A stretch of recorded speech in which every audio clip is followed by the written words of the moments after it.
हेडलाईन्सचे प्रायोजक आहे NBC bearings, लांब पळण्यासाठी। देशात 49 जागांसाठी 5 वाजेपर्यंत 56.68% मतदान। पश्चिम बंगालमध्ये सर्वाधिक 73% मतदान तर सर्वात कमी 48.66% मतदान महाराष्ट्रात। राज्यात 5 वाजेपर्यंत 48.66% मतदान। दिंडोरीत सर्वाधिक 57.6% तर कल्याणमध्ये सर्वात कमी 41.70% मतदान। 6 वाजेपर्यंत मतदानासाठी आलेल्या सर्व मतदारांना टोकन वाटप। सर्वांचं मतदान होईपर्यंत मतदान घेणार निवडणूक आयोगाची माहिती।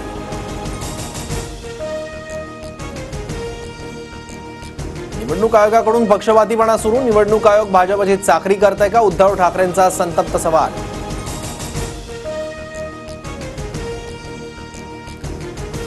मुंबईत संथ गतीने मतदान होत असल्याची तक्रार सर्वप्रथम आम्हीच आयोगाकडे केली। पराभव दिसत असल्यामुळे उद्धव ठाकरे यांनी रडगाणं सुरू केलंय। उपमुख्यमंत्री देवेंद्र फडणवीसांचा ठाकरेंवर हल्लाबोल।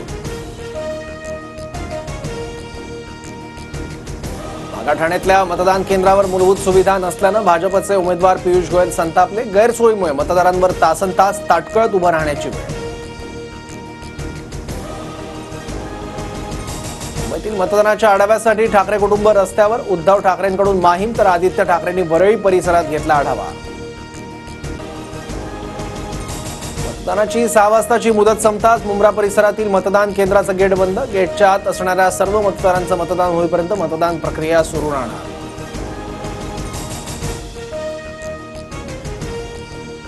विलेपार्ल्यामध्ये प्रचंड संथ गतीनं मतदान सुरू। शहाजीराजे मार्ग म्युनिसिपल हायस्कूलमध्ये मतदानासाठी गेलेले मतदार हैराण होऊन परतले। मुंबईमध्ये ईव्हीएम मशीन बंद असल्यानं आदेश बांदेकर संतापले। मतदान संथ गतीने घेणे ही स्ट्रॅटेजी आहे का? आदेश बांदेकरांचा सवाल।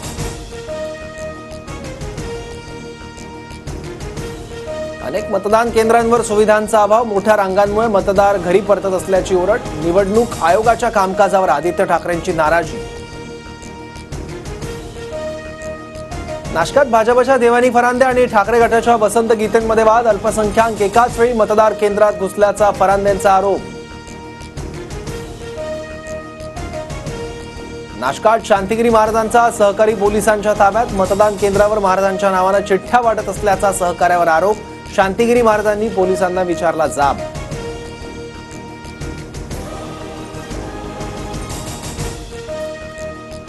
नाशिकचे अपक्ष उमेदवार शांतिगिरी महाराजांविरोधात गुन्हा दाखल। ईव्हीएमला हार घालून आचारसंहितेचा भंग केल्यानं महाराजांवर गुन्हा दाखल।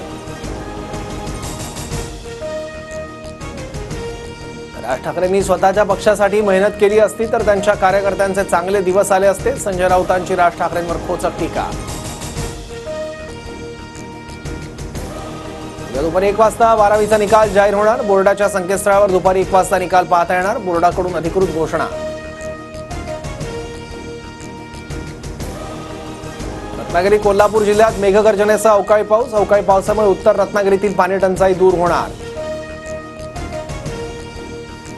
हेडलाईन्सचे प्रायोजक आहे एनबीसी बेरिंग्स, लांब पळण्यासाठी।